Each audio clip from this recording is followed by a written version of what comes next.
ਹੁਕਮ ਤਾਂ ਕਰਦਾ ਵੇ ਅਸੀਂ ਦਿੰਦੇ ਜਾਨ ਯਾਰਾ, ਪਰ ਤੈਨੂੰ ਜ਼ਿੰਦਗੀ ਚੋਂ ਨਾ ਦਿੰਦੇ ਜਾਨ ਯਾਰਾ।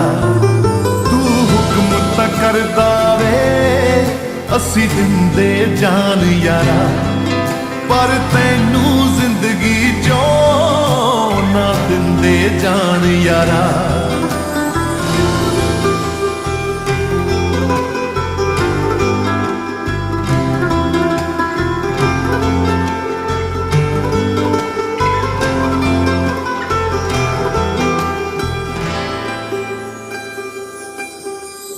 ਹੋ ਗਿਆ ਮੈਥੋਂ ਦੂਰ ਕਿਉਂ ਚੱਲਦੇ ਹੀ ਰਹਿੰਦੇ ਯਾਰਾ ਗਿਲੇ ਸ਼ਿਕਵੇ, ਜਾਨੋਂ ਪਿਆਰੇ ਵਿਛੜਨ ਤੇ ਕਦੋਂ ਨੇ ਟਿਕਾਣੇ ਯਾਰਾ ਦਿਲ ਟਿਕਦੇ।